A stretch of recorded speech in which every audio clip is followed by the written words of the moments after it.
Hello students, इस video में हम लोग आज डिस्कस करेंगे अबाउट मूड। ठीक है, तो आज का हमारा जो कॉन्सेप्ट है जिसको हम समझेंगे सीखेंगे वो है मूड। ठीक है, मूड देखिए क्या होता है, it is a verb form. अगर हम मूड के बारे में बात करें तो मूड होती है वर्ब की form. It is a verb form which expresses the intention of the speaker.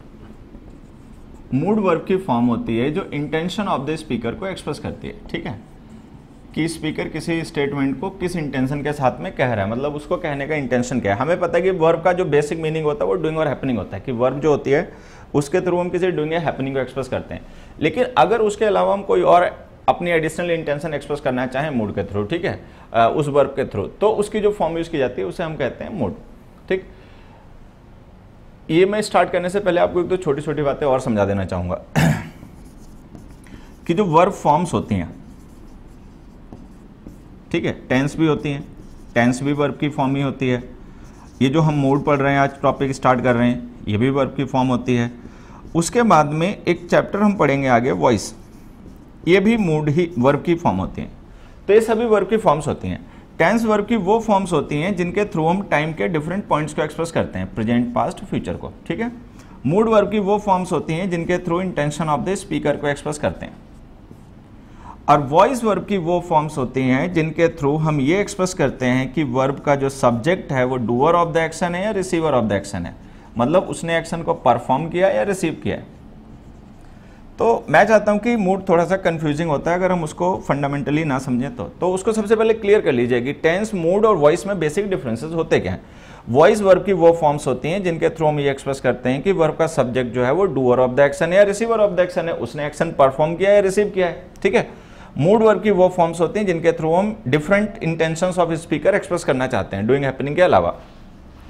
Tense verb की वो फॉर्म्स होती हैं जो डिफरेंट टाइम पॉइंट्स को, प्रेजेंट, पास्ट, फ्यूचर को एक्सप्रेस करते हैं। ठीक है, तो जो आज हम मूड पढ़ने जा रहे हैं, तो हमें आज वर्ब की फॉर्म्स को देखना है एक डिफरेंट पॉइंट ऑफ व्यू से। टेंस जब हम पढ़ते हैं तो हमारा वर्ब की फॉर्म को देखने का एक पॉइंट ऑफ व्यू अलग होता है, वॉइस पढ़ते हैं तो अलग होता है, मूड जब हम पढ़ेंगे तो पॉइंट ऑफ व्यू भी अलग होना चाहिए देखने का। ठीक है, फिलहाल में ये जो मूड होता है, ठीक है, ये वर्ब की फॉर्म्स होती हैं और बेसिकली ये तीन फॉर्म्स होती हैं। एक इंडिकेटिव मूड।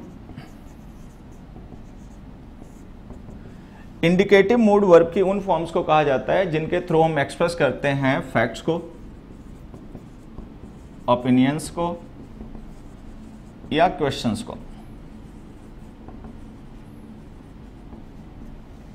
तो फिर से समझ लीजिए, इंडिकेटिव मूड वो वर्ब फॉर्म्स होती हैं जिनके थ्रू हम फैक्ट्स, ओपिनियंस या क्वेश्चंस को एक्सप्रेस करते हैं। एक एग्जांपल से अगर मैं समझाऊं, जैसे मैंने यहां पर एक सेंटेंस लिखा, मोहन lives in Delhi। तो ये जो स्टेटमेंट हमने लिखा ना, मोहन lives in Delhi, ये स्टेटमेंट एक फैक्ट हो गया। फैक्ट का मतलब anything which is truth, a statement that is true. कोई भी ऐसा स्टेटमेंट जो ट्रू हो वो फैक्ट हो गया। तो मोहन लिव्स इन दिल्ली एक फैक्ट हो गया। ठीक है, तो ये जो वर्ब हमने यूज किया ना, लिव्स, ये इंडिकेटिव मूड की वर्ब है। अगर हम किसी भी वर्ब के थ्रू फैक्ट्स, ओपिनियंस या क्वेश्चंस एक्सप्रेस करें तो वो इंडिकेटिव मूड की वर्ब्स होती हैं। या यूं कहोगे हमें इंडिकेटिव मूड की वर्ब्स यूज करनी पड़ती हैं जब हमें फैक्ट, ओपिनियन या क्वेश्चंस एक्सप्रेस करने हो। फिर हमने एक सेंटेंस और लिखा, मोहन वर्क्स हार्ड। अब हमने कहा कि मोहन मेहनत करता है। ठीक है, अब ये स्टेटमेंट अगर ट्रू है, जो हम कह रहे हैं, जो हम एक्सप्रेस कर रहे हैं, अगर यही सच है तब तो ये फैक्ट है, मोहन वर्क्स हार्ड। लेकिन अगर ये मान लो फैक्ट नहीं है और हम ऐसा मानते हैं तो ये हमारा अपना ओपिनियन है मोहन को लेकर कि मोहन मेहनत करता है। तो ये ओपिनियन भी हो सकता है, फैक्ट भी हो सकता है। अगर ट्रू हुआ तो फैक्ट है, नहीं तो हमारा अपना ओपिनियन है उसको लेकर। ठीक है, तो ये वर्ब फॉर्म जिनके थ्रू हम फैक्ट, ओपिनियन एक्सप्रेस करते हैं, ये इंडिकेटिव मूड में होती हैं। एक और एग्जांपल देखते हैं, डज ही टीच साइंस। तो एक क्वेश्चन है,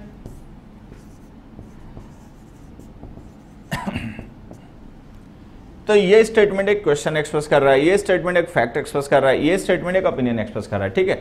तो ये स्टेटमेंट जो फैक्ट ओपिनियन है क्वेश्चन एक्सप्रेस करते हैं, इनमें यूज की गई वर्ब जो होती है वो इंडिकेटिव मूड में होती है, ठीक है।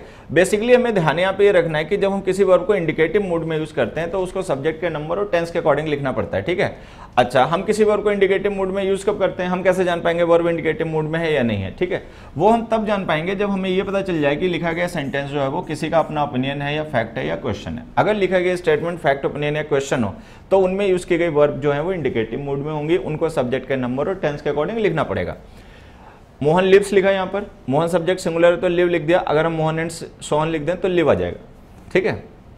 पास्ट की बात करें तो लिव्ड आ जाएगा, टेम्पररी एक्शन हो प्रेजेंट का तो इज लिविंग आ जाएगा। तो ये जो सारे चेंजेस है ना ये इंडिकेटिव मूड की वर्ब्स में किए जाते हैं, ठीक। अच्छा हमने ये क्वेश्चन पूछा डज ही टीच साइंस, तो हमने डज यूज किया हेल्पिंग वर्ब क्योंकि सब्जेक्ट है ही। अगर यहाँ पे यू होता तो हम लिखते डू। तो ये जो वर्ब्स होती हैं जिनके थ्रू हम फैक्ट, ओपिनियन, क्वेश्चन एक्सप्रेस करते हैं इंडिकेटिव मूड में होती हैं और इनको हमें सब्जेक्ट के नंबर और टेंस के अकॉर्डिंग लिखना पड़ता है। एक second mood imperative,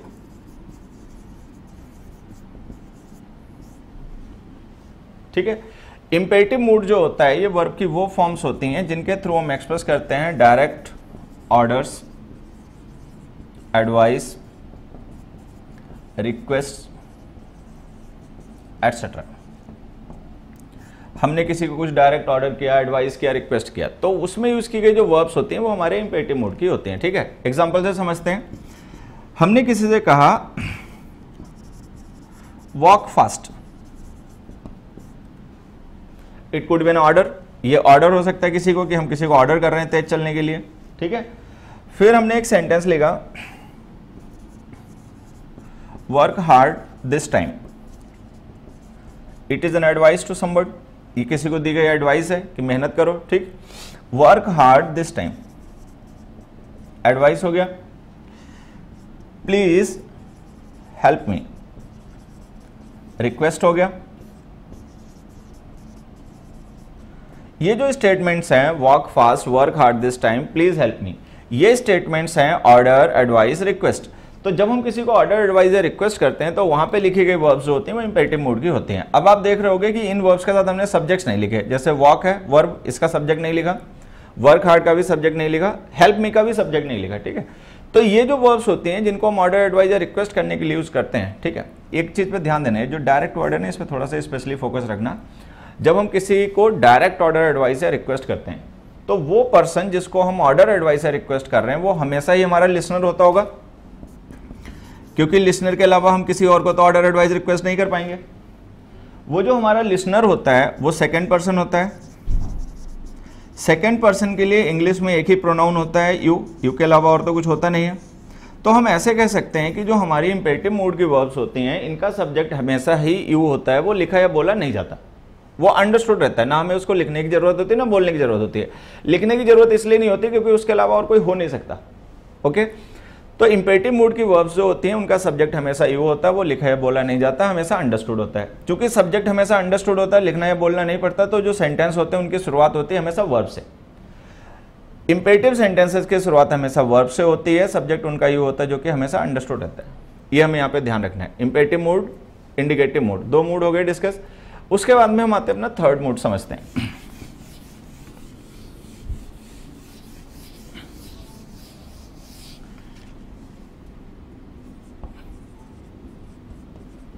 सबजंक्टिव।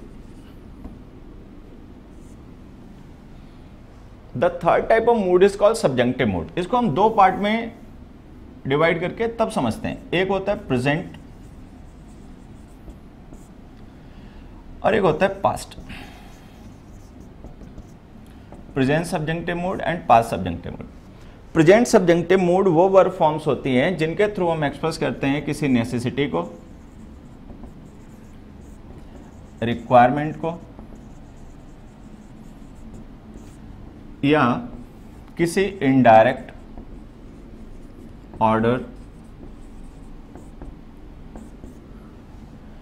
Advice, request, demand, prayer etcetera को, ओके। तो प्रेजेंट सब्जेक्टिव मूड वो वर्ब फॉर्म्स होती हैं जिनके थ्रू हम किसी नेसेसिटी को या रिक्वायरमेंट को एक्सप्रेस करते हैं, और या फिर हम एक्सप्रेस करते हैं किसी indirect order, advice, request, demand, prayer को। ओके, अब यहाँ पे मैं ध्यान ये देना कि जो इनडायरेक्ट वर्ड है ना, इंपॉर्टेंट है।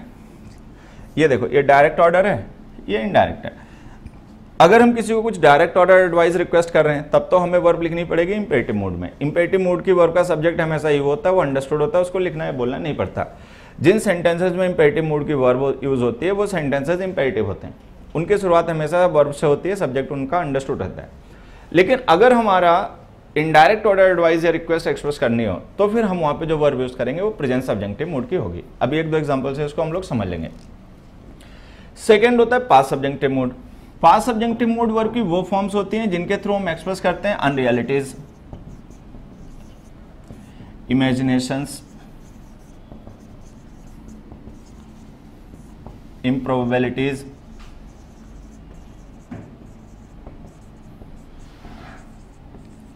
एटसेट्रा। फिर से समझ लीजिए, सब्जेक्टिव मूड को हम दो पार्ट्स में डिवाइड करके तब समझते हैं, एक प्रेजेंट सब्जेक्टिव मूड, एक past subjective mood. Present subjunctive mood verb की वो फॉर्म्स जिनके थ्रू हम एक्सप्रेस करते हैं किसी नेसेसिटी को, किसी रिक्वायरमेंट को, किसी indirect order, advice, prayer, demand को। ठीक है, पास्ट सब्जेक्टिव मूड के थ्रू हम एक्सप्रेस करते हैं अनरियलिटीज। अनरियलिटीज का मतलब वो सिचुएशन जो अनरियल है, झूठ है। ठीक है, इमेजिनेशंस, कुछ ऐसा जो हमने सपोज कर लिया बट वो रियल नहीं है। इम्प्रोबेबिलिटीज, इम्प्रोबेबिलिटीज का मतलब something that is not likely, कुछ ऐसा जो सच होगा नहीं लेकिन हम उसको फिर भी एक्सप्रेस कर रहे हैं या गेस कर रहे हैं। तो प्रेजेंट और पास्ट सब्जेक्टिव मूड, ये दो मूड हो गए। एक्चुअल में जो हमारे कॉम्पिटेटिव सिलेबस में हमें कंफ्यूजन करते हैं सबसे ज्यादा, वो यही दो मूड है। इनमें से पास्ट सब्जेक्टिव मूड है, इसको तो हम 10th चैप्टर में कवर करते हैं। तो जो 10th के वीडियोस हैं, 10th के लाइव क्लासेस हैं, उनमें आपको पास्ट सब्जेक्टिव मूड पढ़ने को मिल जाएगा, क्योंकि ये 10th से रिलेटेड होता है और इसको समझने के लिए हमें इसे 10th से कंपेयर करना पड़ता है। आज जो हम समझेंगे वो हमारा प्रेजेंट सब्जेक्टिव मूड है। तो जो हमारा टॉपिक है बेसिकली, जो आज हम समझेंगे इसमें, वो प्रेजेंट सब्जेक्टिव मूड है। देखिए, इंपेरेटिव मूड और सब्जेक्टिव मूड तो हमें दिक्कत करते नहीं है। सब्जेक्टिव मूड जो हम सब्जेक्ट और एग्रीमेंट में सीखते हैं वो सब्जेक्टिव मूड है। मेन वर्ब के जो यूजेस हम पढ़ते हैं वो सब्जेक्टिव मूड है। टेंस में जो हम सीखते हैं वो सब्जेक्टिव मूड है। ठीक है, तो उस सब्जेक्टिव मूड को लेकर हम काफी क्लियर होते हैं। इंपेरेटिव मूड काफी छोटी सी बात होती है, direct order, advice, request, imperative sentences होते हैं। सब्जेक्टिव होता है, लिखा बोला नहीं जाता, बस ये है। सब्जेक्टिव मूड ये जो है ये हमें समझने हैं। इनमें से पास्ट सब्जेक्टिव मूड टेंस में डिस्कस होगा, प्रेजेंट सब्जेक्टिव मूड हम आज ही समझेंगे। ओके, अब देखिए, प्रेजेंट सब्जेक्टिव मूड को समझने के लिए मैं एक क्वेश्चन से शुरुआत करता हूं। ये क्वेश्चन है हमारा, the man asked his son that he dash there by bus। एक सेंटेंस, इसके मैं ऑप्शंस देता हूं आपको। गो, वेंट, गोज, गॉन।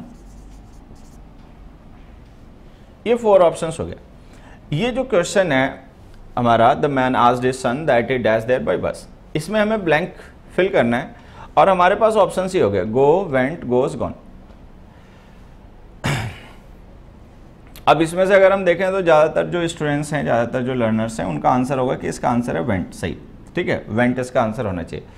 लेकिन मैं आपको इसका समझाता हूँ, इसका आंसर वेंट नहीं है, इसका आंसर गोज नहीं है, इसका आंसर जो है ना ये है गो। अब ये आंसर इसका गो क्यों है ये हमें समझना है। ठीक है, तो उसके लिए हम क्या करते हैं, इस क्वेश्चन को थोड़ा सा और डिटेल में समझने के लिए एक एग्जांपल और लिख लेते हैं जिससे हम इसको कंपेयर करेंगे। The man asked his son if he dash there by bus. अब देखिए यहां पर क्या है, हमारे पास 2 क्वेश्चंस हैं और सेम ऑप्शंस हैं। ऑप्शंस हैवंट चेंज्ड, ऑप्शंस नहीं चेंज हुए, क्वेश्चन चेंज हुआ है। अच्छा, क्वेश्चन में भी अगर हम देखें तो कोई बहुत बड़ा चेंज हमने नहीं किया, केवल हमने क्या किया, कंजंक्शन चेंज कर दिया। दैट जो कंजंक्शन था उसको इफ से चेंज कर दिया। अब देखिए, अगर आप लोग समझ पा रहे हो तो इफ कंजंक्शन या वेदर कंजंक्शन हम तब यूज करते हैं जब हमें किसी सेंटेंस को जो इनडायरेक्ट हो उसको डायरेक्ट में कन्वर्ट करना हो। ठीक है, मतलब डायरेक्ट को इनडायरेक्ट में कन्वर्ट करना हो। ये जो आस्क हम वर्ब यूज कर रहे हैं अपने मेन क्लॉज में, यहां पर आस्क है, यहां पर आस्क है। आस्क वर्ब का मतलब हमेशा पूछना नहीं होता है। आस्क का मतलब एक तो होता है इंटरोगेट करना, किससे कुछ पूछना, और आस्क का एक मतलब और भी होता है टू रिक्वेस्ट समवन समथिंग, किससे कुछ रिक्वेस्ट करना, किसी को कुछ अर्ज करना, कुछ करने के लिए कहना। अब ये आस्क के दो मीनिंग होते हैं। हमने किसी पर्सन से कहा they asked me my name, तो आस्क का मतलब इंटरोगेट करना हो गया। अगर मैं किसी पर्सन से कहूँ I asked him to take rest, तो I asked him to take rest में आस्क का मतलब इंटरोगेट करना नहीं हो गया, उसको रिक्वेस्ट करना है, अर्ज करना हो गया। अगर हम आस्क के साथ में कंजंक्शन दैट लिख रहे हैं तो हमें पता है कि आस्क का मतलब यहाँ पे टू रिक्वेस्ट या अर्ज ही होगा।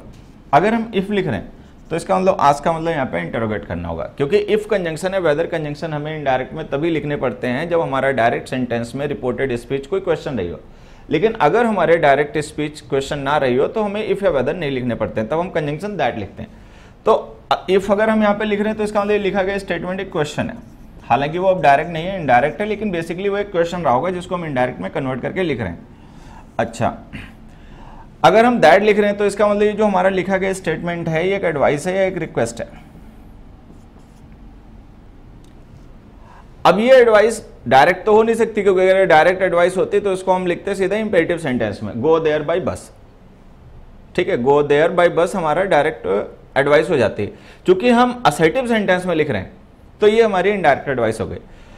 अब यहाँ पे एक चीज़ ध्यान रखना, अक्सर बच्चे कंफ्यूज रहते हैं इस बात में कि पता कैसे चलता है कि ये सेंटेंस जो है वो डायरेक्ट एडवाइस है या इनडायरेक्ट एडवाइस है। तो बड़ी सीधी सी बात है कि डायरेक्ट एडवाइस वो होती है जो इंपेरेटिव सेंटेंस में लिखी हो, जो असर्टिव सेंटेंस में लिखी होती है वो हमेशा इनडायरेक्ट ही होती हैं।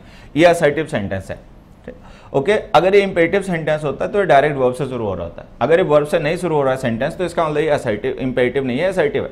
असर्टिव सेंटेंस में हमेशा ही इनडायरेक्ट होते हैं। तो जो फर्स्ट सेंटेंस है इसमें जो हमारी दैट क्लॉज है वो एक इनडायरेक्ट एडवाइस को इंट्रोड्यूस कर रही है, लेकिन जो सेकंड सेंटेंस में लिखी गई हमारी इफ क्लॉज है वो एक क्वेश्चन है।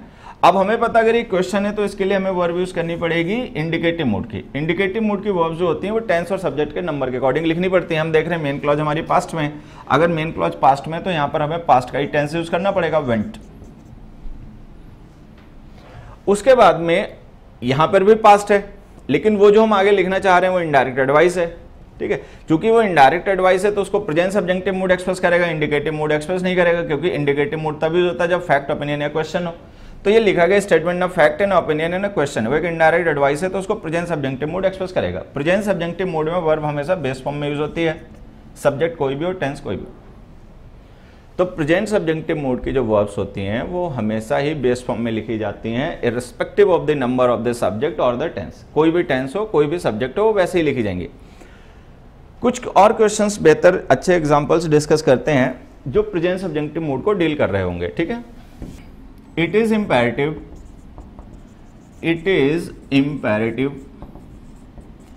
That the passport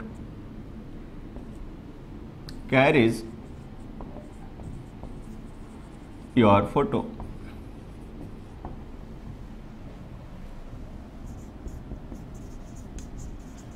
The case doesn't require that he is present। अब देखिए ये दोनों क्वेश्चंस है ना, आप कंपटीशन की तैयारी करते हैं तो मैं आपको बता देता हूँ, सीपीओ मेंस के पेपर में आए 2013 और ये दोनों ही क्वेश्चन एक साथ आए और कॉन्सिक्यूटिव इसी तरीके से इसी सीक्वेंस में आए। ये क्वेश्चन नंबर 5 था उस पेपर का, ये क्वेश्चन नंबर 6 था। अभी जो दोनों हमारे क्वेश्चंस हैं ये भी हमारे इसी टॉपिक पे जो हम डिस्कस कर रहे हैं आज, प्रेजेंट सब्जेक्टिव मूड, इसी पे बेस्ड है। ठीक है, हमने यहाँ पे लिखा it is imperative that the passport carries your photo. अब हम देख रहे हैं यहाँ पे लिखा हुआ it is imperative. Imperative word का मतलब है something which is necessary, mandatory to do. Okay, तो इंपेरेटिव जो वर्ड है इसका मतलब हो गया something which is critical, which is essential, which is necessary, which is mandatory to do. ठीक है, तो इंपेरेटिव से अगर हम यहाँ पे लिख रहे हैं तो इससे हमें ये पता चल गया कि ये जो लिखा गया स्टेटमेंट है ये एक्चुअल में कोई फैक्ट नहीं है। अगर ये स्टेटमेंट केवल इतना होता, the passport carries your photo, तो हम इसको फैक्ट मानते हैं कि we are stating a fact, हम किसी फैक्ट को रिपोर्ट कर रहे हैं, एक सच है, एक ट्रूथ है जिसको हम रिपोर्ट कर रहे हैं। लेकिन अगर हम इसको पूरे कॉन्टेक्स्ट में देखेंगे, जो पूरा हमने सेंटेंस लिखा है, तो हमें पता चलेगा that is not a fact, that is a necessity. वो लिखा गया स्टेटमेंट कोई फैक्ट को नहीं एक्सप्रेस कर रहा, वो लिखा गया स्टेटमेंट एक नेसेसिटी है। अगर वो लिखा गया स्टेटमेंट एक नेसेसिटी है तो उसको प्रेजेंट सब्जेक्टिव मोड एक्सप्रेस करेगा। हमें पता है कि प्रेजेंट सब्जेक्टिव मोड जो होता है वो वर्ब की बेस फॉर्म होती है, कैरी। तो यहां पर हम लिख देंगे कैरी। अच्छा, देखेंगे आप कुछ प्रीवियस ईयर की बुक्स वगैरह में अगर आप देखेंगे इसका आंसर उन्होंने दे दिया कि फोटो की जगह फोटोग्राफ आएगा। ठीक है, कुछ बुक्स में आप पढ़ेंगे तो आपको मिलेगा कि फोटो की जगह फोटोग्राफ लिखने के लिए कहा गया और उन्होंने आंसर बताया कि फोटो गलत होता है, फोटोग्राफ सही होता है। तो मैं आपको बता देता हूँ, ये केवल एक गेस है, बच्चों के साथ मजाक और कुछ नहीं है। ठीक है, फोटो बिल्कुल सही वर्ड है, वो सही है, आप कैरीज की जगह कैरी लिखें।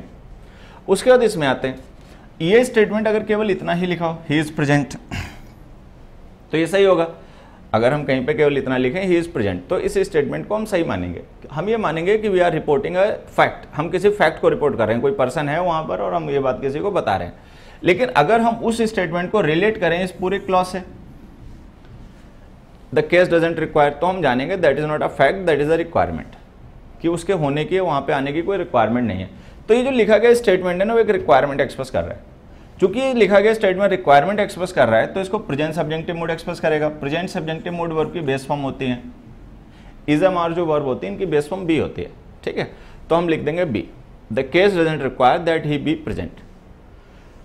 फिर से समझ लीजिए, मूड वर्ब की फॉर्म्स जिनके थ्रू हम ये एक्सप्रेस करते हैं कि स्पीकर अपनी कौन सी इंटेंशन एक्सप्रेस करना चाह रहा है, स्पीकर की इंटेंशन एक्सप्रेस करने वाली वर्ब फॉर्म्स मूड कही जाती हैं। ओके, 3 मूड हो गए, इंडिकेटिव, इंपेरेटिव और सब्जेक्टिव। इंडिकेटिव मूड की जरूरत हमें तब पड़ती है जब लिखा गया स्टेटमेंट फैक्ट हो, ओपिनियन हो या क्वेश्चन हो। जब हम किसी वर्ब को इंडिकेटिव मोड में यूज करते हैं तो वो वर्ब सब्जेक्ट के नंबर और टेंस के अकॉर्डिंग लिखनी पड़ती हैं। उसके बाद में आ गया इंपेरेटिव मोड। इंपेरेटिव मोड वो वर्ब फॉर्म्स होती हैं जिनका यूज हमें तब करना पड़ता है जब लिखा गया स्टेटमेंट कोई डायरेक्ट ऑर्डर, एडवाइस या रिक्वेस्ट हो। जब भी हम किसी को डायरेक्ट ऑर्डर, एडवाइस या रिक्वेस्ट करते हैं तो वो पर्सन हमेशा हमारा लिसनर होता है, सेकंड पर्सन यू। उसको लिखने या बोलने की जरूरत नहीं पड़ती है, सेंटेंस की डायरेक्ट शुरुआत वर्ब से हो जाती है और उन सेंटेंसेस को इंपेरेटिव कहा जाता है। थर्ड मूड हो गया सब्जेक्टिव। सब्जेक्टिव मूड हो गया present and past. Past subjective mood imagination, unreality और इम्प्रोबेबिलिटीज एक्सप्रेस करता है, जिसको हम टेंस में डिटेल में डिस्कस करते हैं। आज जो हम डिस्कस कर रहे हैं वो है present subjunctive mood. Present subjunctive mood verb की वो फॉर्म्स जिनके थ्रू हम एक्सप्रेस करते हैं किसी नेसेसिटी या रिक्वायरमेंट को या इनडायरेक्ट ऑर्डर, एडवाइस, रिक्वेस्ट को। प्रेजेंट सब्जेक्टिव मूड में लिखी गई वर्ब्स हमेशा बेस फॉर्म में यूज होती हैं, सब्जेक्ट कोई भी हो, टेंस कोई भी हो। तो उस पे बेस्ड ही क्वेश्चंस आ रहे हैं, हम लोग डिस्कस कर रहे हैं, सारे क्वेश्चंस हमने उसी पे बेस्ड डिस्कस किए। थोड़ा सा आगे बढ़ते हैं, एक क्वेश्चन और लिखते हैं हम लोग यहां पर।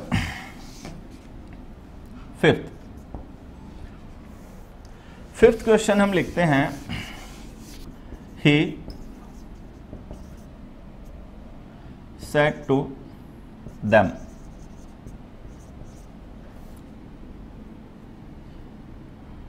Help your friends. एक काम करते हैं, यहाँ पे देम के बजाय आप लिखिएगा केवल her. Okay, he said to her help your friends. अब हम देख रहे हैं ये जो सेंटेंस है हमारा ये डायरेक्ट है, डायरेक्ट स्पीच में हमने लिखा, ये हमारी रिपोर्टिंग वर्ब हो गई। He said to her help your friends हमारी हो गई रिपोर्टेड स्पीच। तो ये रिपोर्टेड स्पीच है, ये रिपोर्टिंग वर्ब है। हम चाहते हैं इस डायरेक्ट नरेशन को हम इनडायरेक्ट में कन्वर्ट कर दें। इनडायरेक्ट में कन्वर्ट करोगे तो हम देख रहे हैं हेल्प योर फ्रेंड्स जो है ना, ये एडवाइस है, किसी को दी गई एडवाइस है। तो इसके लिए हम रिपोर्टिंग वर्ब यूज करेंगे एडवाइज्ड। ही एडवाइज्ड हर। अब देखिए होता क्या है, ये जो हमारे इंपेरेटिव सेंटेंसेस होते हैं, हेल्प योर फ्रेंड्स एक इंपेरेटिव सेंटेंस है, डायरेक्ट वर्ब से शुरू हो रहा है, सब्जेक्ट इसका यू है जो कि अंडरस्टूड है। तो हमें पता है कि इंपेरेटिव मूड के जो वर्ब्स होते हैं उनका सब्जेक्ट हमेशा ही लिसनर होता है, यू, सेकंड पर्सन। अच्छा, रिपोर्टिंग वर्ब का जो ऑब्जेक्ट होता है वो भी लिसनर ही होता है। तो हम ये मान के चल सकते हैं कि जो हर है हमारा ऑब्जेक्ट वही इस हेल्प वर्ब का सब्जेक्ट है, क्योंकि ये जो रिपोर्टिंग वर्ब, रिपोर्टेड स्पीच में हमने हेल्प वर्ब यूज किया है इंपेरेटिव मूड में। इंपेरेटिव मूड की वर्ब का सब्जेक्ट हमेशा यू होता है, ऑब्जेक्ट, और जो यू होता है वो लिसनर होता है। लिसनर हम देख रहे हैं कि यहाँ पे हर है, ठीक। तो वो जो हम वर्ब यूज कर रहे हैं ना, उसका डायरेक्ट सब्जेक्ट ये हर है। तो हमें उसके लिए कोई नई क्लॉज बना के लिखने की जरूरत नहीं है कि हम नया सब्जेक्ट लिखें, नई वर्ब लिखें, नया प्रेडिकेट लिखें, ऐसी जरूरत नहीं है। जब हमें पता है कि हेल्प वर्ब इसी के लिए यूज हो रही है तो हम उसको नॉन फाइनाइट वर्ब बना के इसके साथ में डायरेक्ट ऐसे अटैच कर देंगे।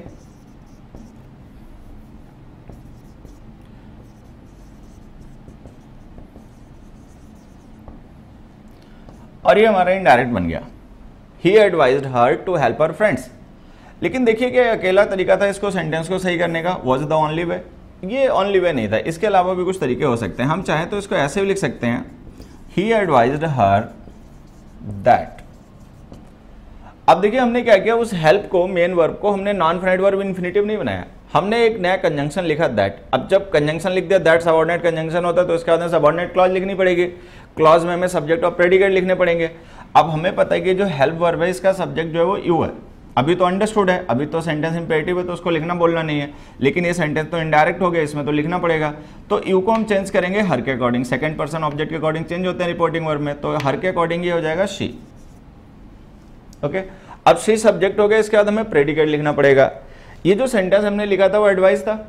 एडवाइस के लिए हमें पता है शुड मॉडल का यूज होता है, तो हम इसको ऐसे लिख देंगे, she should help her friends. तो ये भी एक तरीका है सही करने का, ये सही हो गया।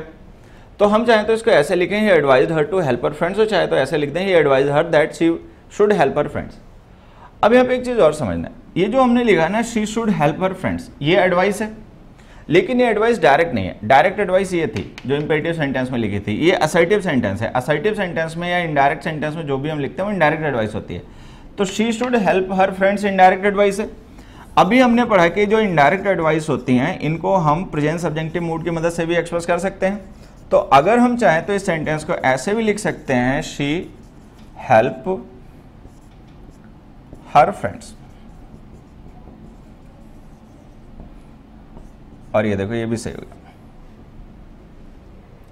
सो there could be 3 different ways to change this particular direct sentence into indirect. ये 3 डिफरेंट वेज हो गए। यहाँ पे देखो हमने क्या किया, जो हेल्प हमारी इंपेरेटिव मूड की वर्ब्स थी उसको हमने एक नॉन फाइनाइट वर्ब इन्फिनिटिव बना लिया। ओके, यहाँ पर हमने क्या किया, उसको मेन वर्ब बनाया, चूंकि वो एक एडवाइस थी, तो एडवाइस एक्सप्रेस करने के लिए जो शुड मॉडल यूज होता था हमने वो लिख दिया। अब हमें पता है कि जो हम दैट क्लॉज लिख रहे हैं इसमें लिखा गया स्टेटमेंट जो है वो कोई फैक्ट ओपिनियन या क्वेश्चन नहीं है, वो एक इनडायरेक्ट एडवाइस है। चूंकि वो इनडायरेक्ट एडवाइस है तो अगर हम चाहें तो उसको प्रेजेंट सब्जेक्टिव मूड की मदद से भी एक्सप्रेस कर सकते हैं, केवल हेल्प लिख दो। अब यहाँ पे हमें ये समझना है कि ये दोनों सेंटेंस ऑलमोस्ट सेम है except for this should. Should को अगर छोड़ दिया जाए तो दोनों सेंटेंस सेम है। तो इसका मतलब वो जो हम शुड लिख रहे हैं या नहीं लिख रहे हैं उससे हम पे कोई फर्क नहीं पड़ रहा, हम उसको लिखें तो भी ठीक है, नहीं लिखें तो भी ठीक है। तो जो मैं आपको समझाना चाहता हूँ वो ये है कि वो जो शुड है ना वो एक मॉडल है, हेल्प जो है वो मूड है। मॉडल्स और मूड जो होते हैं ना सेम होते हैं। देखो जब हमें स्पीकर की इंटेंशन को एक्सप्रेस करना हो तो हमारे पास वहाँ पे 2 ऑप्शन होते हैं। एक तो ये होता है कि हम मॉडल्स का यूज़ कर लें, दूसरा होता है कि हम मूड का यूज़ कर लें। दोनों में डिफरेंस ये होता है कि मॉडल्स हेल्पिंग वर्ब होती हैं, मूड मेन वर्ब होती है। तो अगर हम किसी इंटेंशन को एक्सप्रेस करने के लिए डायरेक्ट वर्ब की फॉर्म का यूज़ करेंगे तो हम उसे कहेंगे प्रेजेंट सब्जेक्टिव मूड। मूड होती है मेन वर्ब की फॉर्म। अदरवाइज हम चाहें तो उस काम को मॉडल्स की मदद से भी कर सकते हैं। तो मैं जो समझाना चाह रहा हूं कि मॉडल्स और मूड जो होते हैं वो सेम फंक्शन ही होता है उनका, ठीक है। ये जो सेंटेंस हमने लिखा ना, the case doesn't require that he be present, हम चाहें तो शुड भी प्रेजेंट भी लिख सकते हैं और चाहें तो उसको नहीं भी लिख सकते हैं। It is imperative that the passport carry your photo, हम चाहें तो उसको शुड कैरी लिख दें, मस्ट कैरी लिख दें, ठीक है। और नहीं तो उसको छोड़ दो, वो जो कैरी है वर्ब की base form present subjective mode में वो भी नेसेसिटी एक्सप्रेस करेगी। तो हमारे पास ये 2 ऑप्शन हो जाते हैं, वेदर यूज मॉडल्स और यूज मूड। मूड यूज करो या मॉडल्स यूज करो, दोनों इंटेंशन एक्सप्रेस करते हैं, बस फर्क ये होता है कि मॉडल्स हेल्पिंग वर्ब होते हैं, मूड मेन वर्ब की फॉर्म होती है। Some more examples. Question number 6, they requested the man that he dash shout there.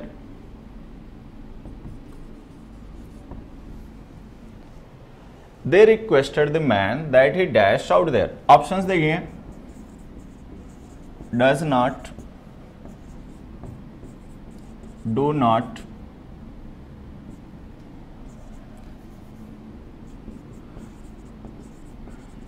did not and not। ये हमारा एक क्वेश्चन हो गया, they requested the man that he dash shout there. Options हो गए does not, do not, did not and not, only not, ठीक है। हमें इनमें से एक को यूज करना है कि जिससे वो ब्लैंक हमारा कंप्लीट हो जाए, उस ब्लैंक में यूज करना है जिससे कि सेंटेंस कंप्लीट हो जाए और एक सेंसिबल सेंटेंस बने। अब देखिए अगर आप यहाँ पे देख रहे हैं कि, तो मुझे लगता है कि ज़्यादातर लोग इसमें से गेस करेंगे कि डोंट आएगा। हालांकि कुछ हो सकता है वो डिड नॉट भी गेस कर दें क्योंकि मेन क्लॉज पास्ट में उन्हें दिख रही होगी, लेकिन एक चीज़ समझ रहे हैं यहाँ पे, अगर हम लिख रहे हैं दे रिक्वेस्टेड द मैन, उन्होंने उस मैन से रिक्वेस्ट किया, तो इसका मतलब जो लिख रहे हैं हम सेंटेंस, ये एक इनडायरेक्ट रिक्वेस्ट हो गया, और हमें पता है इनडायरेक्ट रिक्वेस्ट है तो इसके लिए इंडिकेटिव मोड तो यूज होगा नहीं, इसके लिए यूज होगा present subjective mode. Present subjective mode जो वर्ब की फॉर्म्स होती हैं वो बेस फॉर्म में यूज होती हैं, उनको टेंस नहीं कह सकते, वो टेंस जो होता है वो वर्ब की फॉर्म टाइम के पॉइंट को रेफर करती है, but we don't have to refer to the point in time, we have to refer to the intention of the speaker, कि वो लिखा गया स्टेटमेंट एक रिक्वेस्ट है। अब देखिए ये जो हमने नॉट के साथ डज लिखा है या डू लिखा है या डिड लिखा है, ये हमारी प्राइमरी ऑक्सिलरीज होती हैं, इनका काम होता है मेन वर्ब के साथ में यूज होकर टेंस एक्सप्रेस करना। अगर प्रेजेंट टेंस हो तो डू डज, पास्ट टेंस हो तो डिड। लेकिन ये जो डू डज डिड हम यूज करते हैं टेंस को एक्सप्रेस करने के लिए, ये यूज होते हैं इंडिकेटिव मोड की वर्ब्स के साथ। इंडिकेटिव मोड वर्ब की वो फॉर्म जिनके थ्रू हम टाइम के पॉइंट्स का रेफर करते हैं। We don't have to refer to the point in time, we have to refer to the intention. तो हमें डू डज डिड की जरूरत नहीं है। डू डज डिड की जरूरत हमें तब पड़ती है जब हमें टेंस एक्सप्रेस करना हो। जो हम वहां पे लिखना चाह रहे हैं वो प्रेजेंट सब्जेक्टिव मोड है। प्रेजेंट सब्जेक्टिव मोड की जो वर्ब्स होती हैं उनके साथ में डायरेक्ट नॉट लिखा करो। तो यहाँ पे हमें यह भी समझना है कि अगर हम कभी किसी प्रेजेंट सब्जेक्टिव मोड की वर्ब को यूज करें नेगेटिव मीनिंग में, तो उसके साथ में डू डज डिड का यूज नहीं करना। ये हेल्पिंग वर्ब टेंस एक्सप्रेस करने के लिए यूज की जाती है। जब हमें टाइम के पॉइंट्स एक्सप्रेस करने हो, हमें टेंस नहीं एक्सप्रेस करना, हमें टाइम के पॉइंट्स नहीं एक्सप्रेस करने हैं, हमें मूड एक्सप्रेस करना है, सीधे नॉट लिखो। They requested the man that he not shout there. हालांकि अगर हम इसको चाहें तो शुड नॉट लिख सकते हैं, that he should not shout there ऐसे लिख सकते हैं, मस्ट नॉट शाउट देयर वो भी लिख सकते हैं, लेकिन अगर हम वो ना लिखें तो सिंपली नॉट लिखो और ये सेंटेंस है। अब यहाँ पे मैं कुछ क्वेश्चंस आपके साथ और डिस्कस कर लेता हूँ, जिससे कि एक बार में ये हमारा मूड चैप्टर है रिवाइज भी हो जाए और जो भी हमने सीखा है इतनी देर में वो रिकॉल हो जाए। Okay, question number A, the man advised his son that he took some rest.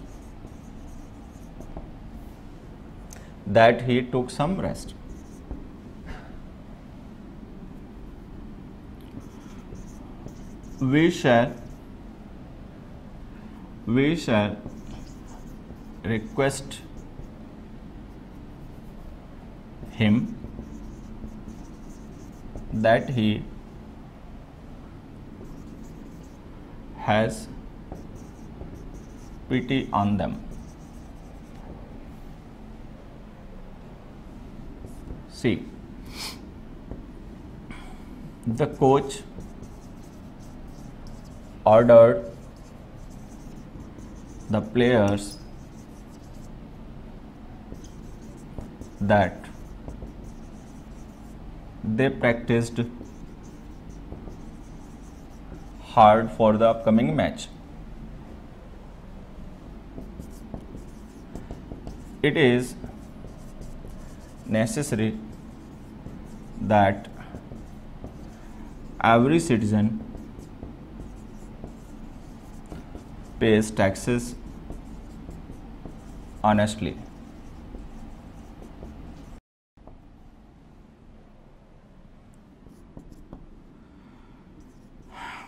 God saves our queen.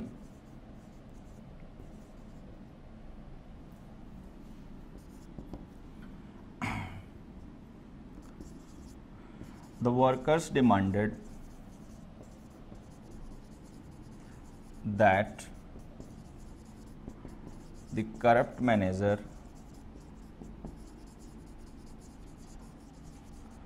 was suspended.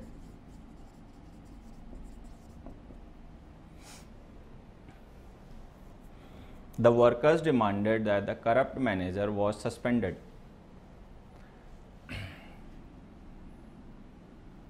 Now look at these examples. Here are some examples. अब ये आप लोग अपना इसमें ट्राई करो। मैं एक एग्जांपल और लिख देता हूँ, ABCDEFG. The lady prayed to the Lord Buddha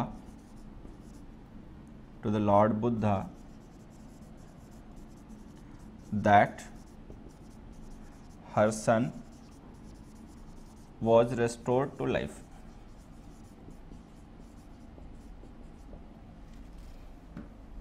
now see these are some questions based on the same topic that we are discussing today, present subjunctive mood. अब हमें ये पता लगाना है कि क्या उस कॉन्सेप्ट को जो हमने डिस्कस किया है, समझा है, अगर क्वेश्चंस में एप्लीकेशन की जरूरत पड़ी तो हम कर पाएंगे। क्या हम उसको जरूरत पड़ने पे क्वेश्चंस में यूज कर पाएंगे? अगर क्वेश्चंस में यूज हो रहा है तो क्या हम उसको आइडेंटिफाई कर पाएंगे और क्या ये जान पाएंगे ये सही यूज हो रहा है या गलत यूज हो रहा है? ओके, तो ये कुछ क्वेश्चंस हैं जिनके थ्रू हम कंफर्म करेंगे, उसको रिकॉल करेंगे पूरे ही कॉन्सेप्ट को जो अभी तक हमने डिस्कस किया।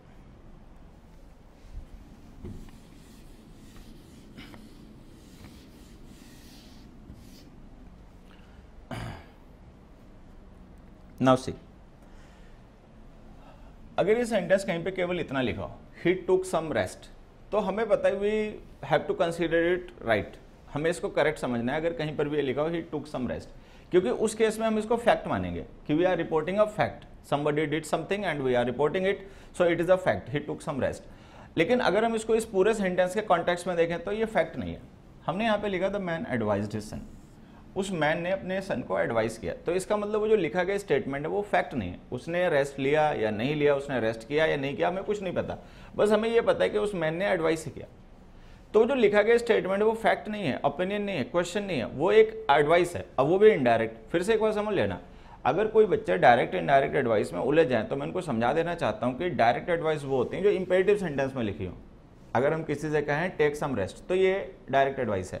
हम रिपोर्ट कर रहे हैं, मैन ने कहा, अपने सन से कहा, अब आज हम ये बात बता रहे हैं, तो ये इनडायरेक्ट है।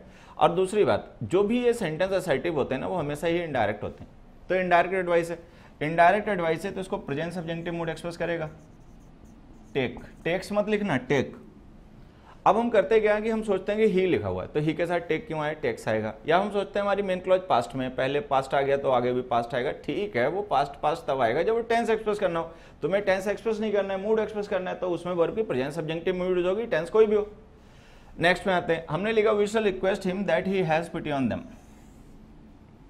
ये स्टेटमेंट अगर कहीं पे केवल इतना लिखा हो तो ये भी सही है, he has pity on them. Okay, लेकिन जो पूरा कॉन्टेक्स्ट है, जो हम कह रहे हैं पूरे कॉन्टेक्स्ट में, जिस कॉन्टेक्स्ट में हम बात कर रहे हैं, अगर हम उससे रिलेट करें तो वो फैक्ट नहीं है।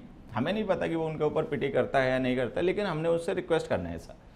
तो ये जो हमने लिखा ना वी शैल रिक्वेस्ट हिम, उसको रिक्वेस्ट करेंगे, तो इसका मतलब वो लिखा गया स्टेटमेंट जो है वो कोई फैक्ट नहीं है, वो एक रिक्वेस्ट है जो हम करेंगे। अभी हमने नहीं किया है, हालांकि वो इनडायरेक्ट है, क्योंकि असर्टिव सेंटेंस है तो इनडायरेक्ट रिक्वेस्ट है। प्रेजेंट सब्जेक्टिव मूड आएगा, वर्ब की base form have, he have pity on them.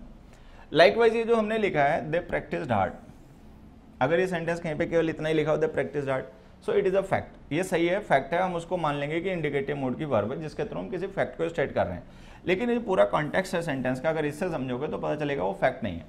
हमें नहीं पता कि उन्होंने प्रैक्टिस की या उन्होंने प्रैक्टिस नहीं की, बस हमें ये पता है कि कोच ने उनको ऑर्डर किया था प्रैक्टिस करने के लिए। तो जो हम स्टेट कर रहे हैं वो कोई फैक्ट नहीं है, हम केवल एक किसी का ऑर्डर है उसको स्टेट कर रहे हैं। तो वो लिखा गया स्टेटमेंट एक इनडायरेक्ट ऑर्डर है, तो उसको प्रेजेंट सब्जेक्टिव मोड एक्सप्रेस करेगा, प्रैक्टिस। लाइकवाइज अगर ये सेंटेंस कहीं पे केवल इतना लिखो, एवरेज सिटीजन, सिटीजन लिखना है इसे, average citizen page taxes honestly, तो ये सही होगा। अगर ये सच हो तो हम इसको मान लेंगे फैक्ट है।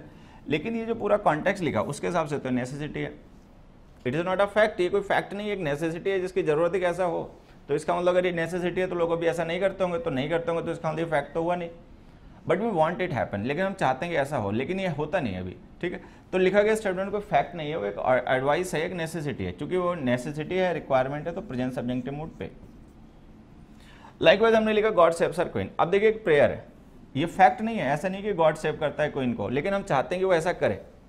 तो ये लिखा गया स्टेटमेंट कोई फैक्ट नहीं है, ये एक हमारी विश है जो हम चाहते हैं कि ऐसा हो, तो इसको भी प्रेजेंट सब्जेक्टिव मूड एक्सप्रेस करेगा, सेव। अब देखिए इस तरीके के एग्जांपल्स हम बोलचाल में काफ़ी अपना यूज़ करते रहते हैं, लेकिन हम उस समय ध्यान नहीं देते कि एक्चुअली जो हम कह रहे हैं है क्या। सपोज कोई पर्सन है, उसने तुमसे कहा गॉड ब्लेस यू, या तुमने किसी से कहा गॉड ब्लेस यू, तो ये ध्यान से देखो जो ब्लेस हमने लिख रहे हैं प्रेजेंट सब्जेक्टिव मूड है, क्योंकि अगर ये प्रेजेंट सब्जेक्टिव मूड नहीं होता तो हमें ब्लेसेस लिखना पड़ता है, गॉड ब्लेस यू। ठीक है, तो ये जो ब्लेस हमने वर्ब यूज किया है ना, ये भी बेस फॉर्म की वर्ब है और सब्जेक्ट इसका गॉड है, तो हम ये प्रेजेंट सब्जेक्टिव मूड क्यों लिख रहे हैं, हमें तो ब्लेसेस लिखना चाहिए। ब्लेसेस हम इसलिए नहीं लिख सकते क्योंकि वो फैक्ट नहीं है, वो हमारी विश है, हम चाहते हैं कि ऐसा हो, लेकिन वो हमें पता है कि फैक्ट नहीं है। क्योंकि वो फैक्ट नहीं है, ओपिनियन नहीं है, क्वेश्चन नहीं है, तो उसको इंडिकेटिव मूड नहीं एक्सप्रेस करेगा। वो हमारी विश है, हम चाहते हैं ऐसा हो, लेकिन वो भी सच नहीं है, तो उसको प्रेजेंट सब्जेक्टिव मूड एक्सप्रेस करेगा बेस फॉर्म में। तो जैसे ये गॉड ब्लेस यू हो गया, वैसे ही गॉड सेव आवर क्वीन हो गया। प्रेयर हो गई, ठीक है। द वर्कर्स डिमांडेड, अगर ये सेंटेंस कहीं पे इतना लिखा, the corrupt manager was suspended, तो ये सही है, हम इसको ये मान के चलेंगे कि लिखा गया स्टेटमेंट जो है वो एक फैक्ट है जो हम रिपोर्ट कर रहे हैं। लेकिन जब हम पूरे सेंटेंसेस को रिलेट करेंगे तो हमें पता चलेगा वो फैक्ट नहीं है। हमें नहीं पता कि मैनेजर सस्पेंड हुआ या नहीं हुआ, उसको किया गया सस्पेंड या नहीं किया गया, लेकिन हमें पता है कि वर्कर्स की डिमांड यही थी। तो अगर हम वर्कर्स की डिमांड यहाँ पे एक्सप्रेस कर रहे हैं तो वो लिखा गया स्टेटमेंट डिमांड है, वो भी इनडायरेक्ट डिमांड है, तो उसको प्रेजेंट सब्जेक्टिव मोड एक्सप्रेस करेगा। प्रेजेंट सब्जेक्टिव मोड में वर्ब की बेस फॉर्म आती है तो बी लिख दो। अब यहाँ पे एक चीज समझना, जो प्रेजेंट सब्जेक्टिव मोड होता है उसमें हम वर्ब की बेस फॉर्म यूज करते हैं। ओके, बेस फॉर्म क्या होता है कि अगर कोई वर्ब एक्टिव है, एक्टिव फॉर्म में यूज करना है किसी वर्ब को, तो उसकी बेस फॉर्म होती है ये डू। लेकिन अगर कोई वर्ब हो पैसिव में तो उसकी बेस फॉर्म होती है बी डन। जो मैं समझाना चाह रहा हूं वो ये है कि अगर किसी वर्ब को पैसिव फॉर्म में यूज करोगे तो उसकी जो बेस फॉर्म होगी वो होगी be plus third form. Active form में यूज करोगे तो उस वर्ब की अपनी जो बेस फॉर्म होती है वही यूज होती है। तो जो बी सस्पेंडेड हमने लिखा है ना, वो बेस फॉर्म है लेकिन पैसिव वॉइस में है। पैसिव वॉइस इसलिए यूज करनी पड़ रही है क्योंकि जो सब्जेक्ट है मैनेजर वो सस्पेंड नहीं करेगा, उसको सस्पेंड किया जाएगा। तो अगर हम किसी वर्ब को यूज करें कभी किसी ऐसे सब्जेक्ट के साथ लिखकर जो कि उसका डूअर ना हो, कोई और हो, तो वर्ब पैसिव वॉइस में लिखनी पड़ती है। अगर हमें बेस फॉर्म यूज करनी है पैसिव में तो बी प्लस थर्ड फॉर्म, तो हमने लिख दिया be suspended.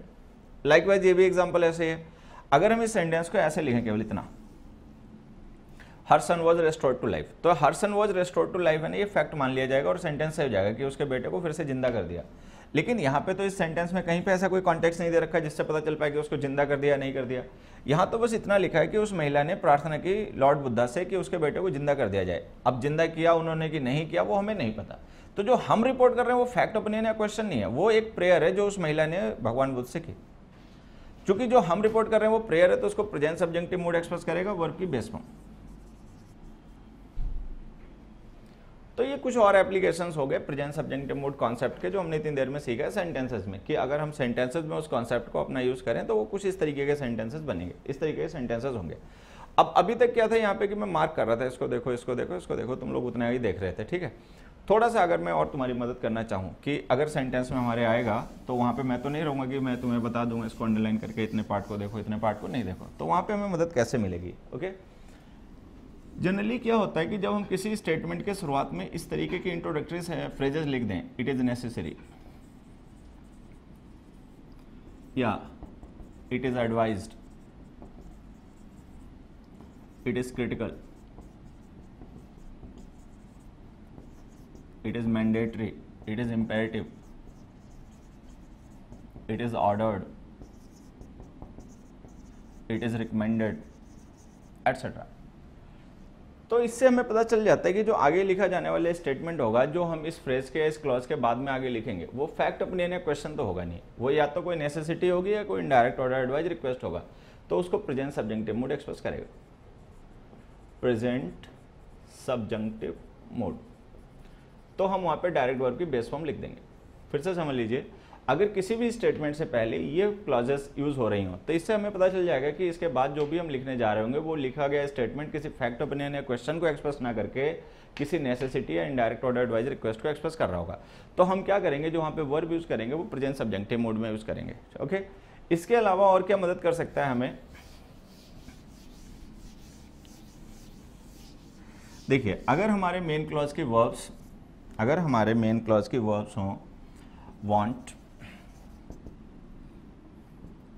insist, demand,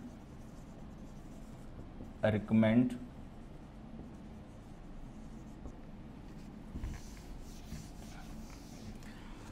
want, insist, demand, recommend, prayer, advise, order, require, request। Okay, अगर हमारे मेन क्लॉज की वर्ब्स ये हों want, insist, demand, recommend, require, order, advice, prayer, request etcetera, तो भी हमें पता चल जाता है कि अगर मेन क्लॉज की वर्ब्स ये हैं तो जो हम फॉलोइंग क्लॉज इनके बाद लिखेंगे वो फॉलोइंग क्लॉज कोई ऑर्डर, एडवाइस या रिक्वेस्ट वगैरह ही होगी, तो उसको प्रेजेंट सब्जेक्टिव मोड एक्सप्रेस करेगा।